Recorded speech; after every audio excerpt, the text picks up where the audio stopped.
Someone commented on my beat. ये beat मैंने सुनी है, कार्डी भी इस पे है। I don't know if you have the credit और you got the information about this, but ये है। Hey guys, what's up, welcome back to बेसिला। तो आज हम बात करेंगे प्रखर की एके पीआर बीट्स, जो कि ऑलमोस्ट 11 साल से प्रोडक्शन कर रहे हैं और इतनी ज्यादा नॉलेज है उनके पास।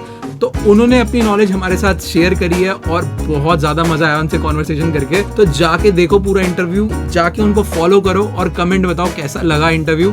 तो जल्दी से स्टार्ट करते हैं। ऑलराइट गाइस, तो हमारे साथ हैं प्रखर एके पीआर बीट्स। तो ब्रो, आप अपने बारे में कुछ बताओ, कैसे आपने स्टार्ट करा, कैसे आप इंस्पायर्ड हुए और कैसे आपकी बीट्स प्रोडक्शन की जर्नी स्टार्ट हुई? तो मेरा नाम प्रखर आइकवार है। I go by the name PR beats. और मैंने चालू करा था music production, basically music production चालू करा था मैंने 10-11 साल पहले। इंस्पिरेशन जो थी मेरी उस टाइम क्या था कि इंग्लिश सॉन्ग्स का बहुत ज़्यादा शौक था। उस टाइम पे नया नया चला था क्योंकि इंटरनेट जस्ट आया था इंडिया में, और इंग्लिश गाने Linkin Park and Eminem and everything, so everything was overwhelming like for me. कि उस टाइम फिर एक जेशॉन आर्टिस्ट था, बहुत ही मतलब ह्यूज इंस्पिरेशन फॉर मी। उसकी जो बीट्स थी basically R&B and hip hop का बहुत अच्छा मिक्स था, एंड इंडियन इन्फ्लुएंसेस भी बहुत अच्छे थे उसमें। So that really got me wondering like how do they make this beats and everything, and I just looked up on YouTube. उस टाइम नेट कैफे होते थे, आजकल होते हैं कि नहीं पता नहीं मुझे भाई। हम लोग खुद जाते थे अपलोड करने अपने गाने साइबर कैफे, गेम भी खेलने। तो जाना पड़ता था गाने डाउनलोड करने। तो गाने डाउनलोड करने जाते थे, फिर धीरे धीरे क्यूरियोसिटी बढ़ी कि कैसे होता है ये। फिर ढूंढा मैंने कि कौन से सॉफ्टवेयर्स होते हैं, DAWs होते हैं जो बीट बनाने के लिए यूज़ करते हैं लोग। तो पहले रीज़न पता चला था मुझे, यू नो रीज़न, तो वो किया था मैंने डाउनलोड जैसे भी जुगाड़ करके।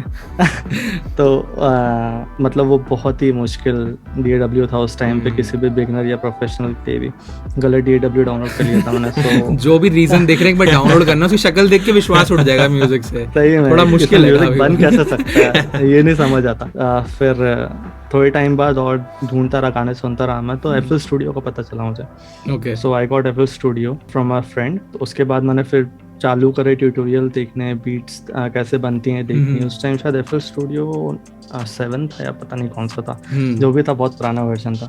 और 2G इंटरनेट था बेसिकली, मोबाइल का हॉटस्पॉट, कंप्यूटर से कनेक्ट करके ट्यूटोरियल देख रहे थे दिन भर। और घर वाले से लाते रहते थे, क्या कर रहे हो तुम ये? पढ़ाई करते नहीं हो, ये सब कर रहे हो बैठ के। तो ऐसे करके चलता रहा। फिर कुछ टाइम बाद बेसिकली क्या हुआ कि मैं ऐसे ही अपलोड करता था बीट्स।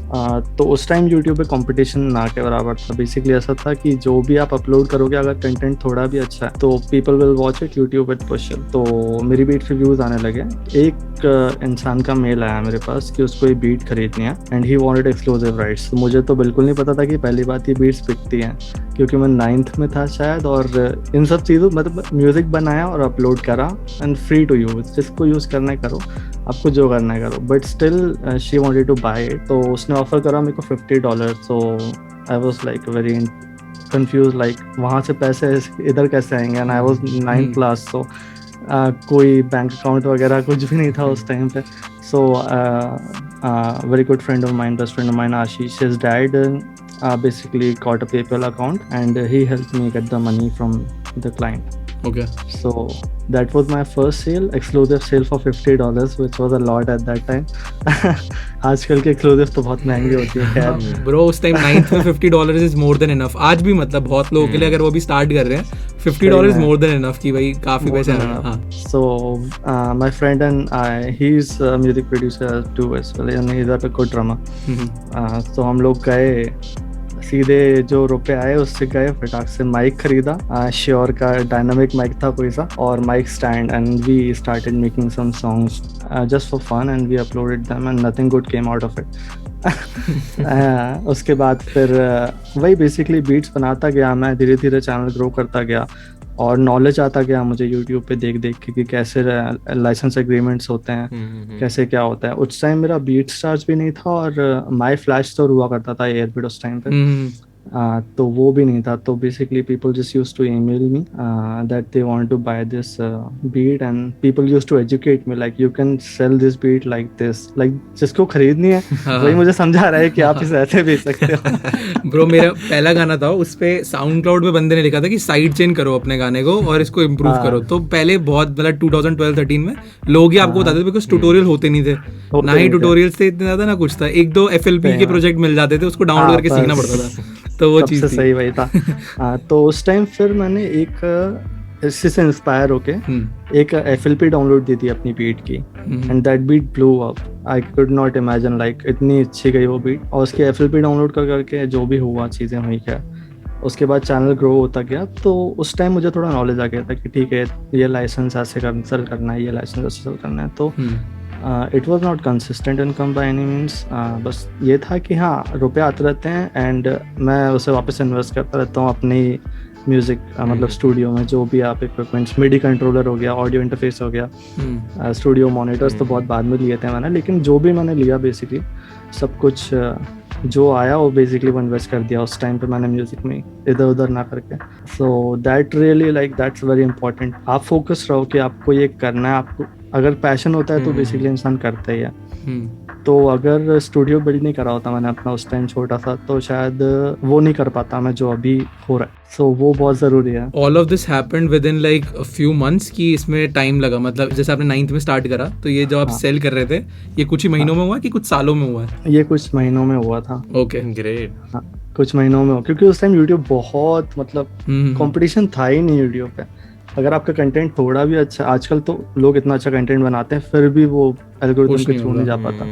लेकिन उस टाइम पे जो भी आप वीडियो बना रहे हो अगर वो देखने लायक है, सुनने लायक है, तो people will watch it and YouTube will share it. तो उस टाइम जितने प्रोड्यूसर ने चालू करा था वो आज के सबसे मतलब यूट्यूब पे सबसे बड़े प्रोड्यूसर्स हैं बेसिकली. और PR बीट्स कब आया? PR बीट्स मतलब कब बना वो प्रखर से PR बीट्स कब बना?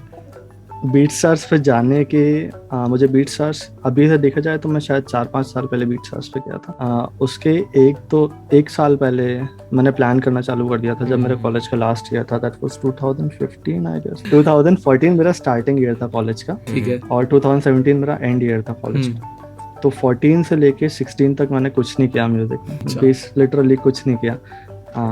और फिर 17 में मैंने सोच लिया था कि जो भी करूंगा मैं यही करना है, मतलब जॉब नहीं करनी, कुछ नहीं करना, करना है तो म्यूजिक ही करना है. ये मेरा डिसाइड था 100%. What was your degree in? Like आपने किस चीज में डिग्री करी थी? Bachelor in journalism and mass communication. Nice. तो थोड़ा बहुत रिलेटेड था फील्ड से. ब्रांडिंग पढ़ी, एडवर्टाइजिंग पढ़ी, म्यूजिक प्रोडक्शन स्टूडियो था कॉलेज में, थोड़ी हेल्प मिली वहाँ से भी. उसी एनवायरनमेंट में था मैं पूरे टाइम बेसिकली. उसके बाहर नहीं गया मैं. जैसे BBA करते हैं, BCom करते हैं, वो बहुत अलग हो जाता है. तो ये था. तो 2017 के स्टार्टिंग में मैंने सोच लिया था कि करना मुझे यही है. So I started saving up, क्योंकि इस तरह से मुझे गाइडेंस मिली थी उस टाइम पे. उसी टाइम कनेक्ट हुआ था मैं इस तरह से. Okay. So he told me like उस टाइम जैसे एल्गोरिथम थी यूट्यूब की, उस हिसाब से उसने मुझे गाइड करा था कि you will need like enough to advertise on YouTube, because right now advertising is the only way to, क्योंकि मेरा बिल्कुल चैनल बंद था, तो advertising was the only way I could leap out of the competition, right. तो उस time जितना amount चाहिए था मुझे उतना था नहीं मेरे पास, because it was not a small amount by any means at that time, क्योंकि कोई अर्निंग नहीं थी मेरी. तो उसने मुझे बोला था basically you have to like get this much amount of like money and then make your plans accordingly कि आप कितना कलेक्ट कर पा रहे हो, उसके हिसाब से आप किस टाइप की एडवर्टाइजिंग अफोर्ड कर पाओगे. I got very lucky eight that time. And Japan का कोई गेम डेवलपर था, उसकी कोई कंपनी थी जिसने उससे गेम खरीदा था. तो उस गेम का जो एंडिंग क्रेडिट्स आते हैं उसमें उसको मेरा म्यूजिक चाहिए था, एक बीट थी मेरी. तो मैंने उससे बोला कि भाई इतना अमाउंट रहेगा, जितना मुझे चाहिए था उतने मैंने उससे डिमांड करा. I could have asked for more but I didn't want the deal to go away, क्योंकि उसके अलावा इतना बड़ा अमाउंट कोई नहीं देता उस टाइम मुझे. जब बड़ी कंपनी इन्वॉल्व होती है तो आप मांग सकते. So you got that amount and then you put it on YouTube. And then I emptied my bank account like literally nothing. ठीक है. पूरा खाली कर दिया कि ये है रुपए, एक अच्छा यूज में एडवर्टाइजिंग अच्छी हुई तो ठीक है, यही करेंगे जिंदगी भर, अगर नहीं हुआ तो रुपए वेस्ट. फिर देखेंगे जो करना है। तो अगर लाइक किसी को स्टार्ट करना हो बीट स्टार पे, अगर किसी को भी प्रोड्यूसर को अपनी बीट सेल करनी हो, तो बीट स्टार के साथ क्या उसको यूट्यूब या फिर इंस्टाग्राम चलाना इम्पोर्टेंट है, या फिर सिर्फ और सिर्फ बीट स्टार के थ्रू भी हम बीट सेल कर सकते हैं आज के टाइम पे? सबसे पहली चीज़ तो बेसिकली डिपेंड होता है कि आपको अपनी ब्रांड कैसे बना, you have to build a brand. सबसे इंपॉर्टेंट चीज़ है कि आपको अपनी ब्रांड बनानी है, आप कैसे भी बनाओ। अब कुछ लोगों को चाहिए रहता है कि यार मेरा फेस दिखना चाहिए, मेरे फेस के थ्रू मेरी ब्रांड बननी चाहिए, जो सबसे ज़्यादा अच्छा होता है। अगर कोई भी कर पाए तो उसके लिए ज़रूर ट्राई करें, सबसे बेस्ट तरीका वही है। और एक होता है कि ठीक है मेरे को अपनी ब्रांड बनानी है, बट मुझे अपनी आइडेंटिटी थोड़ी सी वैसे रखनी है, पर्सनल लाइफ मेरी अलग है, मेरी ब्रांड अलग है, ऐसे टाइप का रहता है। तो it depends to person, but मैंने दूसरा तरीका अपनाया बेसिकली। कभी मैं सोशल मीडिया पे एक्टिव रहने का इतना शौक नहीं था ना, मेरे को वो लोगों से वर्बल होने का शौक था सोशल मीडिया के थ्रू या किसी भी तरह से। तो मैंने उस अकॉर्डिंग सिर्फ एडवर्टाइजिंग और मार्केटिंग पे ध्यान दिया, और ब्रांडिंग सबसे इम्पोर्टेंट। तो मैंने वो पाथ चुना basically. I could have went the other way like but that was not me, so it was not. मैं करता भी तो मैं कर नहीं पाता क्योंकि वो मेरा है ही नहीं। कुछ लोग होते हैं कैमरे के सामने बहुत एक्टिव रहते हैं, बहुत अच्छे से कर लेते हैं, बट सब लोग नहीं कर पाते। तो डू यू थिंक आपकी डिग्री ने आपको हेल्प करी, मतलब फॉर ब्रांड बिल्डिंग में और इन सब चीज़ों में, लाइक जो भी आपने ब्रांड बिल्ड करी? बिल्कुल। जो ब्रांडिंग पढ़ी थी हमने, एडवर्टाइजिंग मार्केटिंग ये सब पढ़ी थी, तो वो सब चालू करने के पहले ही मैंने सीख लिया था। एक माइंडसेट बन गया था मेरा कि कैसे करना है, अप्रोच कैसे करना है, और क्या क्या प्रोसेस होता है, स्टेप्स होती हैं जो लेनी पड़ती हैं ये करने के लिए, और ब्रांड कैसे बनानी, ये सब पता था मुझे उस टाइम पे। तो जो भी चालू कर रहा है बेसिकली ब्रांडिंग आपकी नंबर 1 प्रायोरिटी होनी चाहिए। तो डू यू थिंक कि एल्गोरिदम जैसी कोई चीज़ है, या फिर बस एक अच्छा कंटेंट होता है कि बस अच्छे कंटेंट बनाओ? और जैसे हम लोगों ने ये देखा है कि जब हम कंसिस्टेंट हुए तो हमारा चैनल ग्रो हो रहा था, तो हमें है कि इस डेट पे इस टाइम पे डालना है तो डालना है, कि एल्गोरिदम को पता होना चाहिए कि हम इस टाइम पे डाल रहे हैं वीडियोस। बट क्या आपको लगता है कि सिर्फ अच्छा कंटेंट होगा और महीने में 2 महीने में भी एक वीडियो निकालूंगा तो काम हो जाएगा? नहीं, आज के डेट में नहीं। अभी से 10 साल पहले शायद ऐसा हो सकता था, लेकिन आज के डेट में एल्गोरिदम बहुत ज़रूरी है। ओके, एल्गोरिदम है, और लाइक आप कंटेंट कितना भी अच्छा बना लो, अगर आप कंसिस्टेंट नहीं हो तो it will be very difficult for you to cut through all the competition that is in the market today. Beat making, type beat, ये सब अभी से 5 साल पहले भी इतना कॉम्पिटिटिव नहीं था जितना आज है। बहुत ज़्यादा कॉम्पिटिटिव हो गया आज की डेट में। अब तो मतलब हम फिल्टर करके अगर देखते भी हैं टाइप बीट तो एक दिन में होती है, कम से कम 50-60 हज़ार भी प्रोड्यूसर दिख जाते होंगे एक दिन में। बहुत ज़्यादा आपको एक निश ढूंढना पड़ेगा बेसिकली अपना। आपका साउंड, आपके किन आर्टिस्ट से इंस्पायर होकर अपनी बीट्स बनाते हो, और फिर वो निश, अगर सिर्फ बीट सेलिंग की बात कर रहा हूँ मैं, है ना, आपके आर्टिस्ट डेवलपमेंट की बात नहीं कर रहा, वो आपकी आइडेंटिटी है। लेकिन अगर आपको बीट सेल करनी है तो बेसिकली आपको एक निश ढूंढना पड़ेगा। जैसे मैं पहले टाइप बीट बनाता था जो लोग बना रहे हैं, hip hop type beat, Travis Scott type beat, Drake type beat, तो उस टाइम पे इतना सक्सेसफुल नहीं रहा वो, क्योंकि इतना कंपटीशन था उस पर। इंटरनेट मनी जब के जो प्रोड्यूसर थे वो सब यूट्यूब पे बीट्स डालते थे, उस टाइम की बात है। तो कंपटीशन बढ़ रहा था धीरे धीरे, तो तब मुझे थोड़ी सेल्स मिल गई थी उसमें। लेकिन आज की डेट में अगर आप ड्रेक टाइप बीट पोस्ट करो तो आप गायब हो जाओगे इंस्टेंटली।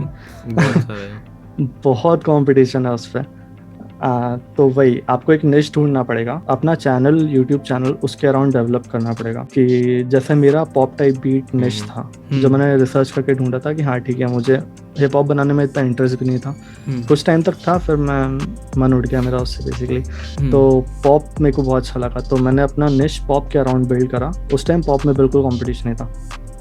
तो उधर मेरे को बहुत अच्छा वो मिला, मतलब अथॉरिटी बेसिकली मेरे चैनल ने बहुत अच्छी गेन करी पॉप के टाइप बीट के कीवर्ड के अराउंड। बट फिर ये डर भी है ना कि मतलब कि आप कभी भी छोड़ोगे यूट्यूब या कुछ भी ऐसा तो फिर बहुत मुश्किल हो जाएगा, कि क्रिएटर के लिए सबसे बड़ी दिक्कत है, फिर किसी भी प्रोड्यूसर आप छोड़ नहीं सकते उस चीज़ को, छोड़ नहीं सकते, कभी नहीं छोड़ सकते आप। ये सबसे बड़ी प्रॉब्लम है। लाइक मैंने ड्रॉप करा था अभी कुछ महीनों के लिए, and it all went down. It like auto pilot पे रहा वो 4-6 महीने के लिए, जो कि बहुत लंबा टाइम है। कोई भी इतने लंबे टाइम के लिए जाता नहीं है बेसिकली, बट था कुछ, तो मैं नहीं था active, but I still had the budget to regrow it through advertising, तो that was not an issue for me. अगर आपके साथ ऐसी प्रॉब्लम हो तो आप कर सकते हो, ऐसा कोई वो नहीं है। लेकिन यूट्यूब के एल्गोरिथम पता नहीं कितनी बार चेंज होती है साल में। हर जब भी 1 महीने बाद देखो जो चीज़ काम कर रही थी वो अब नहीं कर रही। तो वो सब है, प्रॉब्लम्स हैं, लेकिन सॉल्यूशंस भी हैं उसके अराउंड। एज यू लाइक, जैसे आप बिल्ड करोगे आपको और सीखने को मिलता जाएगा। The more you dig the more you learn basically. तो इसमें एक और चीज़ पूछ लेते हैं कि मतलब जैसे आप बता रहे हो कि एडवर्टाइजिंग आपने काफ़ी बार बताया कि आप कर सकते हो अपने चैनल पे, तो उसके लिए कोई टिप्स दोगे आपकी? मतलब कोई भी नया बंदा है तो उसे किस तरीके से अपना मतलब एक एडवर्टाइजिंग करनी है, तो कितना उसका फाइनेंस होना चाहिए, उसमें कितना उसको इन्वेस्ट करना चाहिए इनिशियल में? अगर उसका छोटा बजट है लेट्स से अराउंड 5,000 10,000 का, तो उसे क्या करना चाहिए? और उसको क्या रीजन बहुत ही स्पेसिफिक रखना चाहिए कि ब्रॉड रखना चाहिए, या कैसे भी मतलब कि एडवर्टाइजिंग के लिए कोई टिप? डिपेंड करता है वो बेसिकली। पहली बात तो आपका बजट मिनिमम, अगर यूट्यूब के हिसाब से देख रहे हो आज के कंपटीशन में, अगर आपका निश बहुत कॉम्पिटिटिव है, आपका जो कीवर्ड है वो बहुत कॉम्पिटिटिव है, तो आपको बजट बहुत ज़्यादा चाहिए रहेगा। वहीं आप अगर छोटे निश पे जाओगे, जो आर्टिस्ट कभी ग्रो कर रहे हैं या जो वायरल हो रहे हैं, उनको आप पिक करो और आप ऑर्गेनिकली ग्रो हो जाओगे बेसिकली। अगर आपने परफेक्ट, अपनी रिसर्च बहुत इंपॉर्टेंट है। आप जो कीवर्ड टारगेट कर रहे हो आपको स्पेसिफिक होना पड़ेगा और फोकस करना पड़ेगा। कुछ लंबे टाइम तक उस कीवर्ड को पोस्ट करके देखना पड़ेगा। It will take time. तो अगर आप ऑर्गेनिकली इस तरीके से ग्रो कर लो तो दैट इज़ द बेस्ट, क्योंकि ऑर्गेनिक ग्रोथ सबसे अच्छी होती है। फिर भी अगर आप नहीं कर पा रहे हो तो एडवर्टाइजिंग में बेसिकली 500 रुपीज़ पर डे आपको करना चाहिए मिनिमम, अगर आप यूट्यूब पे कर रहे हो तो। उसके बिना रिजल्ट दिखेंगे आपको, लेकिन लॉन्ग टर्म में आप जितना खर्च करोगे इतने कम बजट के साथ, आप ज़्यादा बजट के साथ कम टाइम में जो आपको ग्रोथ दिखेगी और जो मतलब एक बूस्ट मिलेगा वो ज़्यादा अच्छा रहेगा। वो ज़्यादा अच्छा, क्योंकि आप लॉन्ग टर्म में ज़्यादा रुपए भी खर्च करोगे और ग्रोथ भी उतनी वो नहीं मिलेगी आपको कुछ खास। तो it's better to just focus on 1 month and put yourself at it. पूरी तरीके से आप करो और आपके जो कीवर्ड है उस पर ट्रस्ट करो और अपनी रिसर्च पे ट्रस्ट करो। So basically for audience I think ये चीज़ होनी चाहिए कि आप पहले तो आपको अपने कंटेंट पे बिलीव होना चाहिए कि आपका कंटेंट अच्छा है कि नहीं। अगर कंटेंट अच्छा नहीं होगा तो ऐड भी चला लो, कुछ नहीं होने वाला। तो कंटेंट अच्छा होना चाहिए, एक बजट बनाओ, उसको उस मंथ पे लगाओ। इंस्टेड ऑफ उसको आप छोटा अमाउंट लगा के करोगे, एक बार लगाओ, बट फिर उसको, क्योंकि मैंने देखा है जितने भी नए क्रिएटर्स आते हैं, चाहे इररिलेवेंट टू मतलब म्यूजिक, वो अगर आते हैं ना तो फिर वो दिखते रहते हैं आपको हर टाइम सोशल मीडिया पे बार-बार। एक बार आपके माइंड में, सामने वाले बंदे के व्यूअर के माइंड में उसका नाम आ गया तो वो वहां पे स्टे रहता है फिर सालों के लिए। हाँ, तो अगर मुझे कोई क्रिएटर दिख गया, मैंने उसको 5 बार 6 बार देख लिया, फिर वो मेरी आदत बन जाती है, मैं उसको देख लूंगा।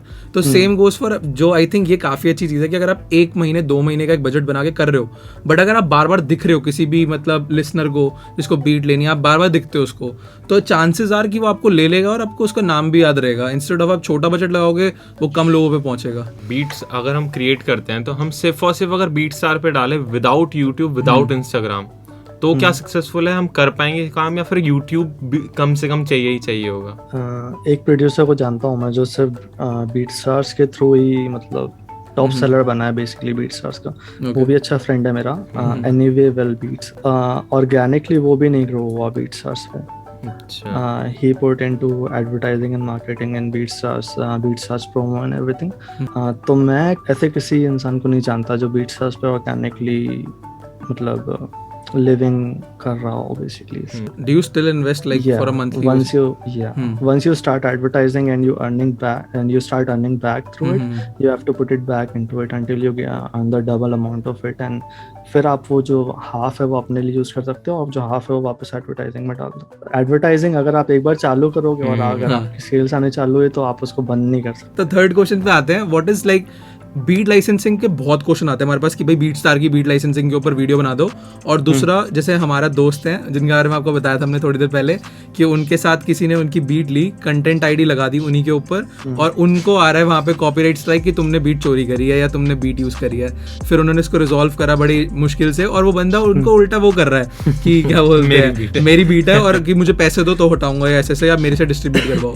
तो ये सब चीजें चल रही थी। तो ये आप कैसे अपने आप को इतने साल से आप कर रहे हो, कैसे प्रोटेक्ट रखते हो इस चीज के लिए कि लाइसेंस भी रहे आपके पास, आपकी बीट भी आपके पास प्रोटेक्टेड रहे और हर चीज ये सब? या फिर कभी आपके साथ ऐसा हुआ है कि आपकी बीट के साथ कभी कुछ लीगल प्रॉब्लम हो गई हो? एग्रीमेंट्स बेसिकली जो होते हैं बीट स्टार्स के वो बहुत सिंपल है, ऐसा कुछ खास है नहीं। जब आप बीट स्टार्स अकाउंट लेते हो Pro page, तो they make some default agreements for you, MP3 wave trackouts and unlimited leaves. तो वो बेसिक होते हैं, आपको उसमें कुछ करने की ज़रूरत नहीं है, बस आप अपना प्रो पेज डिज़ाइन करो, बीट्स अपलोड करो and you are good to go. ठीक है। एंड व्हाट अबाउट दी कि मतलब कैसे इसको प्रोटेक्ट रखना है कि अपने बीट्स को और इन सब चीज़ों को? प्रोटेक्ट मैंने खुद ने आज तक ऐसा कुछ नहीं किया कि मतलब मुझे अपनी बीट सेव करनी है या प्रोटेक्ट करनी है, बट जब से मुझे कंटेंट आईडी मिला, बीट स्टार्स ने चालू करा था कंटेंट आईडी अपनी बीट्स के लिए कि आप अपलोड कर सकते हो और जो भी अनऑथराइज यूज़ कर रहे हैं आपकी बीट का, उन पे क्लेम चला जाएगा। ये चालू किया था उन्होंने 4 साल पहले, शायद 5 साल पहले मैंने यूज़ करना चालू किया था। फिर कुछ तो मैंने अपनी बीट्स डाल दी थी कंटेंट आईडी पे, मेरी बीट्स तो खैर सेफ थी वहाँ से। उसके बाद उन लोगों ने बंद कर दिया था उसको, तो थोड़े टाइम तक मेरी वीडियो पे भी क्लेम आते थे। मतलब लोग, ऐसा कभी नहीं हुआ कि किसी ने मेरी बीट डाल दी और मेरी बीट पे क्लेम आया। लोगों ने गाने बनाए और वो गाने कंटेंट आईडी सिस्टम में गए और फिर मेरी बीट पे क्लेम आया उससे।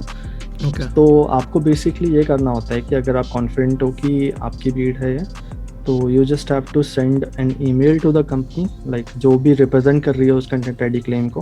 अगर आप चाहो तो आप डिस्प्यूट कर सकते हो, अगर आप ना चाहो तो पहले ये ट्राई करो कि आप डायरेक्टली कंपनी को ईमेल करो और आप उनको ये ज़रूर मेंशन करो कि आप इस बीट की पब्लिशिंग और एडमिनिस्ट्रेशन 100% ओन करते हो। Like you have to mention these terms, otherwise वो नहीं सुनेंगे आपकी। पब्लिशिंग, एडमिनिस्ट्रेशन एंड कंपोजिशन आप ओन करते हो 100%। ऑलराइट। तो ये जब आप मेंशन करोगे तो they will take you seriously. तो आप पहले उनको मेल करो, कोशिश करो कि डायरेक्टली रिजॉल्व हो जाए। अगर ना हो तो then you can try to dispute the claim and mention this, and then maybe they will resolve it. Usually 100% of the time they have resolved my claims, whichever company it is. तो मेरे लिए इतनी मुश्किल इसमें कभी नहीं हुई। और अब एयरबिट ने चालू कर दिया है कंटेंट आईडी सिस्टम, तो उनका पैनल बहुत अच्छा है। So I have that membership solely for, like I spend $20 monthly for the subscription basically for their content ID system.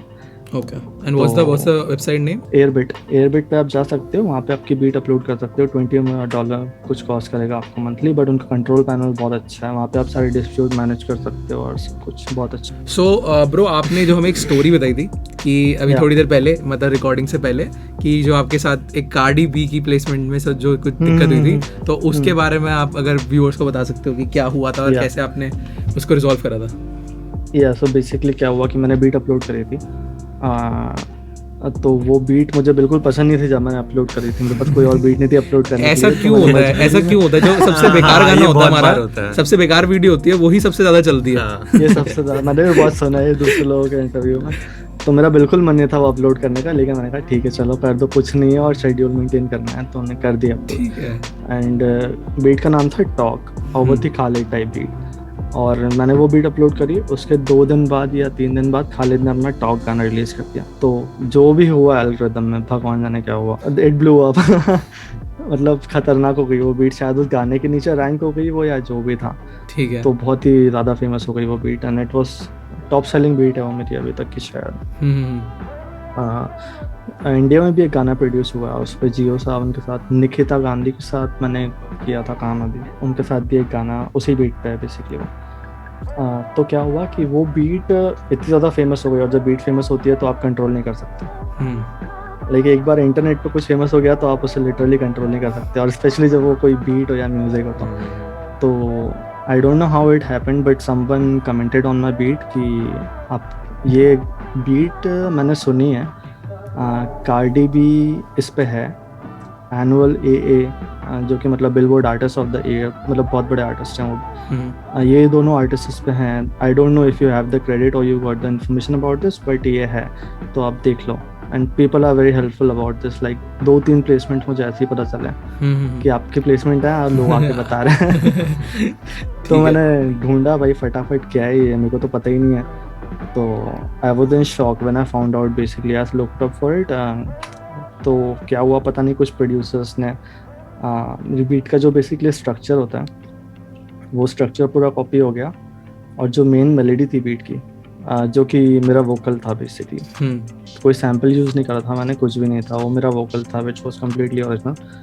तो वो फिर उन लोगों ने उसका पियानो मेलोडी बना के बीट में डाल दी, and it played throughout the beat, and even the chorus of the song was like जो ट्यून थी उसके कोरस की वो भी बीट मेरी मेलोडी पे ही थी, तो कॉपीराइट केस तो पूरा था वो. So I instantly like emailed everyone I knew in the industry in BeatStars. Like BeatStars was very helpful about this. तो BeatStars में जितने लोगों को मैं जानता था, ग्रेग, देव, माइकल, सबको मैंने मेल कर दिया कि this has happened to me. And जितने मेरे प्रोड्यूसर्स थे लाइक मंत्रा, GC, एवरीवन, सबको मैंने मेल कर दिया कि भाई कोई तो हेल्प करेगा. मतलब लाइक इट वाज क्योंकि आई वाज हेल्पलेस बेसिकली.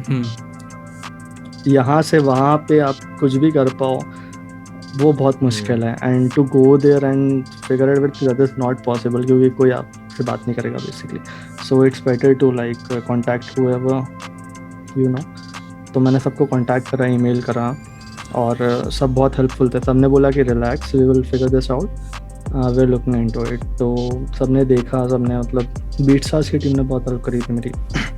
उन लोगों ने सुना और पूरी टीम को सुनाया उनके, और एक कंक्लूजन पे आए कि हाँ ठीक है, जो मेलोडी है वो तो पक्के में मतलब ली हुई है उन लोगों ने. तो ये तो कंफर्म हो गया था कि हाँ ठीक है. तो उसके बाद हम लोगों ने लीगल प्रोसीजर चालू करा. ऐसा कोई केस वेस ऐसा कुछ नहीं करा. सो basically when something like this happens to anybody, first thing you do is like आपको पता है कि आपकी मेलोडी और इसने चुरा ली है, लाइक स्ट्रेट अप. इस केस में बहुत क्लियर था वो कि वो वोकल मेलोडी मेरी थी और यूनिक मेलोडी थी, और उनने पूरी की पूरी नोट टू नोट उठा के चिपका दी, है ना. तो ये केस था मेरा. अगर को थोड़ा कॉम्प्लेक्स होता कि मेलोडी थोड़े पार्ट्स या ऐसा कुछ करा है तो वो थोड़ा और मुश्किल होता थोड़ा. तो यहाँ पे ऐसा था. तो first thing you do is you hire अ म्यूजिकोलॉजिस्ट. हमने जो हायर BeatStars ने हायर करा था मेरी तरफ से, तो जो म्यूजिकोलॉजिस्ट था वो मतलब बहुत ही रेप्यूटेटेड म्यूजिकोलॉजिस्ट था. You know Robin Thicke? No idea. तो that was like the Billboard number 1 सॉन्ग. फेरल के साथ था वो गाना. तो उस पे भी केस हुआ था बेसिकली. तो उस गाने पे जो म्यूजिकोलॉजिस्ट थे वही मेरे केस पे थे. तो it was like the best of the best. तो कोई कॉम्प्रोमाइज नहीं था वहाँ पे. सो ही फिगर्ड आउट कि उसने पूरी एनालाइज करी जो भी मेलोडी थी, and he came to report बनाते हैं वो लोग, और फिर रिपोर्ट आपको देते हैं. उनने पूरा एनालाइज करा और रिपोर्ट दिया, बताया कि मतलब ये जो है melody, this is unique, only one in the world, and इस पे केस बनता भी नहीं है. They should like give up basically. I was signed to Sony. तो उन लोगों ने बहुत हेल्प करी उसके बाद, क्योंकि जो उनका लेबल था जिसके थ्रू वो रिलीज हुआ था, मुझे याद नहीं कौन सा लेबल, वो बेसिकली सोनी उसका पेरेंट ऑर्गेनाइजेशन था. ठीक है. So it was under. तो कोई इशू नहीं आया वहाँ पे. सोनी ने उनसे डील करी जो भी करी. So it was figured out very easily, but it was a very stressful time. 2-3 महीने 4 महीने लगे उसको भी होने में, क्योंकि ये सब चीज़ों में बहुत टाइम लग जाता है. क्या आप अपने उसका नाम शेयर कर सकते हो? तो गाने का ये जो बीट थी और जो गाना था उनके नाम क्या थे? हाँ, जो बीट है मेरी वो टॉक नाम से है. ठीक है. और जो गाना है वो है ला बेब, LABEBE रिमिक्स. तो गाइस लिंक रहेगा नीचे, जाके सुन लेना एक बारी. और मतलब आई थिंक जैसे आप ऑलरेडी काफ़ी ज़्यादा कुछ कर चुके थे, ऑलरेडी बीट्स बना रहे थे, और आप एक तो उससे सोनी से साइन थे, तो आपके लिए तब भी उन्होंने थोड़ा फेयर आउट कर दिया. क्या ऐसा होता है कि अगर कोई बिल्कुल बिगिनिंग में बंदा प्रोडक्शन में और उसकी बीट के साथ ऐसा हो जाए तो उसके साथ ज़्यादा दिक्कत होगी? तो बेसिकली मैंने स्टेप बताई कि अगर आपका एकदम क्लियर है कि आप एकदम क्लियर है कि आपके म्यूजिक उसने चुराया, आप 100% श्योर हो, तो आप डेफिनेटली म्यूजिकोलॉजिस्ट को हायर करो. ठीक. And you have to get a report from, क्योंकि लोगों को ये, मेरे को खुद नहीं पता था म्यूजिकोलॉजिस्ट. हमें नहीं पता अभी तक. हम लोग साउंड इंजीनियरिंग करके आए, हमें भी नहीं पता म्यूजिकोलॉजिस्ट कौन है. तो इंडिया में होते हैं, मतलब खुद इंडियन म्यूजिकोलॉजिस्ट है. तो मतलब आपका ये फिगर आउट हुआ and you got the credit, right? Everything. तो बढ़िया, एवरीथिंग वाज सॉर्टेड आउट. तो उसकी रॉयल्टी बहुत जरूरी थी basically, because that song had plays on millions, I guess 45-50 million something plays on Spotify alone. मैं प्रोड्यूसर्स को भी रीच आउट करा. सबसे पहले मैंने प्रोड्यूसर्स को रीच आउट करा उस बीट के, जिन लोगों ने करा था. उन लोगों ने तो खैर थोड़ा सा तो उनको हुआ जो भी हुआ, मतलब कि हाँ इसको पता चल गया टाइप्स. तो उसके बाद गायब हो गए बेसिकली वो लोग. then after that I reached out to BeatStars and if try to like जो भी आप कंपनी के साथ कर रहे हो, अब बीट सेलिंग आप कर रहे हो तो किसी के साथ तो इन्वॉल्व रहो। एक कंपनी होनी चाहिए, मतलब जहाँ पे आप हो, भले बीट स्टार्स हो, एयरबिट हो, कोई लेबल हो, कुछ भी हो, you should be involved with at least one of the firms and make sure they know you, like comment on the socials and everything. तो मतलब नेटवर्क करो यार, जाके सब नेटवर्क करो जाके। नेटवर्किंग बहुत ज़रूरी है, एंड में वही काम आता है। आप कितना भी कुछ भी कर लो, बट नेटवर्किंग बहुत ज़रूरी है। तो अगर आज के टाइम पे कोई भी प्रोड्यूसर स्टार्ट करता है बीट को पोस्ट करना यूट्यूब पे, बीट स्टार पे, तो क्या स्कोप है आज के टाइम पे, या फिर मार्केट बहुत ज़्यादा सैचुरेटेड हो चुकी है? सैचुरेटेड तो है खैर मार्केट, ये इसको कोई डिनाई नहीं कर सकता। बहुत ज़्यादा सैचुरेटेड है। जितने प्रोड्यूसर्स मतलब आजकल हैं, हर डेली नए नए चैनल बनते हैं यूट्यूब पे, डेली नए प्रोड्यूसर्स आते हैं, बहुत सैचुरेटेड है। बट देन अगेन आपको वही है, थोड़ा सा अपना टाइम लेना पड़ेगा। आप बीट्स अपलोड करो, मिक्सिंग मास्टरिंग सबसे ज़रूरी है। Like you have to emphasise on your mixing mastering. आपको बीट्स अच्छी करनी पड़ेगी और mixing mastering point to point होनी चाहिए। लाइक आप कीवर्ड सर्च करो और उस कीवर्ड पे जो भी आप पोस्ट करना चाह रहे हो वो कीवर्ड सर्च करो, और उस पर जो टॉप 3 बीट्स हैं आप उनको सुनो। अगर उनकी बीट्स और मिक्सिंग मास्टरिंग से आपकी बीट्स कम्पीट कर सकती हैं तो you should definitely look in moving to the next phase. जब तक आप वही नहीं कर पा रहे हो कि आपका उनसे मैच नहीं हो पा रहा, लाइक एटलीस्ट मिक्सिंग मास्टरिंग या जो भी है, साउंड बीट की क्वालिटी होती है एक, तो you should do that first, क्योंकि उसके बिना बहुत मुश्किल हो जाएगा। अगर आपने रुपए लगा दिया, इन्वेस्ट कर दिया और फिर आपको बाद में रियलाइज हो रहा है कि यार थोड़ा सा लैकिंग था, तो it will be a huge loss to you. मतलब इससे एक ही आइडिया लग पा रहा है कि अगर हमें बिलीव है कि हमारा कंटेंट सही है, हमने चेक भी कर लिया कि हाँ जो मार्केट में है उसको जस्टिफाई करता है, तो फिर मे बी चांसेस आर कि अगर हम ढंग से कंसिस्टेंटली करेंगे तो काम हो, चीज़ें ढंग से वर्क करें, हो जाएगा। क्योंकि मैंने खुद यही करा था। Like it's very brutal to, like क्योंकि आर्टिस्ट होने के जो फंडा होता है बेसिकली उसको पूरी तरीके से एरेडिकेट कर देता है, because you comparing yourself to others, जो कि कभी नहीं करना चाहिए। तो अगर आप बीट सेल करना चाहते हो तो ही आप ये करो, आप कुछ भी और करना चाहते हो तो ये कभी मत करो। लेकिन अगर आप मार्केट में आना चाहते हो तो आपको ये पता रखना पड़ेगा कि आपकी बीट एक प्रोडक्ट है और आप दूसरे प्रोडक्ट से कंपेयर कर रहे हो, मतलब कम्पीट कर रहे हो, तो वो चीज़ आपको फॉर अ फैक्ट पता होना चाहिए और आपको बिल्कुल रियलाइज़ होना चाहिए कि आपकी मिक्सिंग मास्टरिंग किस लेवल पे है, आपका प्रोडक्शन स्किल किस लेवल पे है। थोड़ा सा उसको आप करो और फिर ज़रूर, like if you are making good music and good mixing mastering, things will work out for you. उसके बाद आप एक और चीज़ कर सकते हो कि पोस्ट करते रहो बीट्स को अलग अलग कीवर्ड्स पे। For a month you do this. जो भी कीवर्ड अच्छा परफॉर्म करे, लाइक अपन बीट डालते हैं हफ्ते में अगर 2, तो अपन बीट डालते हैं उसके 3 दिन में यूजुअली आपको पता चल जाता है, यूट्यूब खुद ही बता देता है कि ये बीट ज़्यादा अच्छी परफॉर्म कर रही है। अगर आपको ऐसा पता चलता है कि बीट ज़्यादा अच्छी परफॉर्म कर रही है तो get ready to like kill the keyword पे आप स्पैम कर दो। सबसे पहले एक आर्टिस्ट को मतलब आपको फिगर आउट करना पड़ेगा कि कौन आर्टिस्ट है जो भी अपकमिंग है, ग्रो कर रहा है, क्योंकि बहुत बड़े आर्टिस्ट को करोगे तो एकदम से ग्रो कर नहीं पाओगे। दूसरी चीज़ की फिर उसका कीवर्ड ढूंढो कि कौन से कीवर्ड चलते हैं, और उसके बाद उस कीवर्ड पे एटलीस्ट 20, 25, 30 वीडियो कंसिस्टेंटली आएंगी, तब जाके आपकी वीडियो रैंक करेगी, राइट?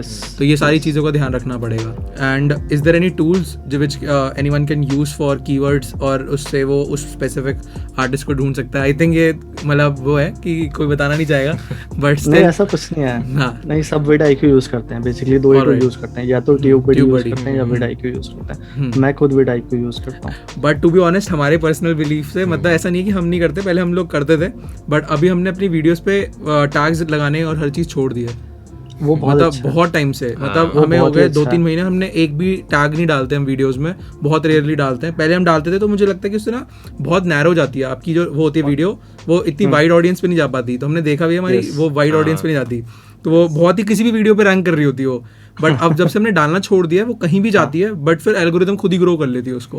तो सबसे ज़रूरी है आपका, जो कि यूट्यूब खुद ही बताता है, कोई बहुत हिडन सीक्रेट नहीं है, आपका टाइटल और आपका थंबनेल। इसके अलावा आप कुछ भी मत डालो अगर आपको नहीं डालना तो, बट आपका टाइटल और आपका थंबनेल बहुत ज़रूरी है। टाइप बीट्स में बेसिकली ये रहता है कि आपकी ऑडियंस ऑलरेडी नैरो है। लाइक अगर आप ब्राइसन टेलर टाइप बीट बना रहे हो तो that is a very specific area, like strap soul, जो जॉनर से रिलेट करता है। तो आप चाहो तो ब्राइसन टेलर का नेम मत डालो, लेकिन you have to keep it in the trap soul genre, you can not keep it in the Justin Bieber genre. तो वो एक आपको नैरो करना पड़ेगा थोड़ा सा, कि एटलीस्ट कहीं तो आपको मतलब रैंक हो और ऑडियंस आए, लोग देखने आए, तो वो बहुत ज़रूरी है। लेकिन आपकी गिटार टाइप बीट है तो you have to keep it into the guitar type beat segment. You cannot keep it into the like saxophone jazz type beat. और ये एक बहुत ही मतलब टाइम के बाद लोगों को पता चलता है, लोग कहते हैं बस कंसिस्टेंट रहो, वो ये नहीं चाहते। और हमने देखा भी बहुत लोग क्या करते हैं, वो कभी ड्रेक की टाइप बीट डालेंगे, कभी ट्रेविस स्कॉट डालेंगे, कभी कोई और की, और उनके चैनल ग्रो नहीं कर रहे होते हैं। समाओ एक दो वीडियो कर गई बट हर एक वीडियो नहीं, हर एक बीट नहीं कर पाती। तो आई थिंक वही जो आपने बताया, नीश पे रहो, उस पे बीट डालो, और स्पेसिफिकली बीट प्रोड्यूसर को तो ये करना ही पड़ेगा, बाकी चैनल्स ना भी करें, बिकॉज हमें इसलिए नहीं करना पड़ रहा है। एक टाइम बाद आपका जब एल्गोरिथम पिक कर लेता है वो चीज़, तो उसको भी पता है कि वीडियो कहाँ कहाँ पुश करनी है। तो इसी आई थिंक इसी रीजन से हम लोग नहीं डालते अपनी उस पर टैग्स, क्योंकि यूट्यूब को पता है कि इनको इंडियन ट्यूटोरियल चैनल्स पे दिखाना है। ऐसी एक कश्मीर करके आर्टिस्ट है, इफ यू नो, कश्मीर एक ईडीएम आर्टिस्ट है। तो एक दिन हम ऐसे थे, उनका कमेंट आया हुआ था हमारी वीडियो पे, तो हम लाइक कि ये कैसे पहुंच गई। फिर हम ऐसे दिमाग लगा रहे थे कि अच्छा डिवाइन के साथ गाना है, कश्मीर है, और हमारा ट्यूटोरियल्स बनाते हैं, हम वो भी ट्यूटोरियल्स बनाते हैं, तो मे बी उस चक्कर में पहुंच गई होगी। तो ये सोच रहे थे हम भी। नहीं एकदम सही, ऐसे दिमाग चलाना पड़ता है। तो ब्रो लास्ट क्वेश्चन पूछते हैं आपसे, और वैसे तो बहुत क्वेश्चन पूछना चाहते हैं बट लास्ट रखते हैं, थोड़ा छोटा रखते हैं। तो एनी टिप्स फॉर प्रोड्यूसर, चाहे वो मतलब डॉ से रिलेटेड हो, चाहे वो आपके प्लगइन्स हो, इक्विपमेंट हो, क्या करना चाहिए? कोई भी अपकमिंग है या फिर एक इंटरमीडिएट भी है तो उसे क्या करना चाहिए? बेसिकली आपका इक्विपमेंट इतना मैटर नहीं करता है, क्योंकि सब कुछ इन द बॉक्स होता है आजकल। FL स्टूडियो पे प्रोड्यूस करते हैं ज़्यादातर लोग, मतलब मैं जितने लोगों को जानता हूँ मैक्सिमम लोग FL स्टूडियो पे प्रोड्यूस करते हैं। जो वोकल गाने बनाते हैं या वोकल रिकॉर्डिंग वगैरह, वो लोग थोड़ा प्रो टूल्स की तरफ इंक्लाइंड होते हैं। यस, नहीं तो फिर FL studio is good enough for you for making beats and everything.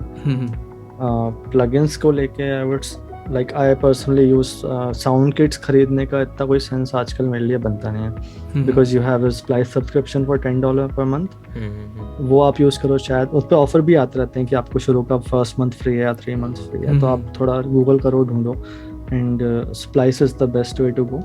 बाकी साउंड किट्स खरीदने का मेरे लिए कोई सेंस नहीं बनता। और I use Output Arcade which is subscription as well, वो भी आप यूज़ कर सकते हो। लाइक वोकल चॉप्स और बहुत अच्छे वोकल लिक्स मिल जाते हैं उस पर, तो बीट को एक बहुत अच्छा टेक्सचर मिल जाता है उससे। I have my top selling beat, few of my top selling beats that are basically top selling because of Outputs Arcade, क्योंकि उसमें जो vocal melodies जो chops आते हैं वो बहुत ही अच्छी क्वालिटी के रहते हैं। तो yeah, that is one thing. बाकी Omnisphere Contact सबको पता ही है, वो सब कर ही लेते हैं, कुछ बताने का है नहीं उसमें। तो जाके आर्केड डाउनलोड करो और आर्केड वाले स्पॉन्सर कर दो इस वीडियो को। ऑलराइट गाइस, तो वी होप आप लोगों को ये वीडियो बढ़िया लगी होगी, तो जल्दी से जाओ प्रखर भाई को फॉलो करना है सबने यूट्यूब पे, इंस्टाग्राम पे। इसी के साथ जाके हमें भी सब्सक्राइब करना है, कमेंट करना है वीडियो कैसी लगी और क्या करना होता है। और अगर आप लोग हमसे पढ़ना चाहते हो या फिर मिक्सिंग मास्टरिंग सर्विसेज, तो हमारी वेबसाइट आ रही होगी bassleela.in, जाके चेक करो। मिलते हैं नेक्स्ट वीडियो में, बाय बाय।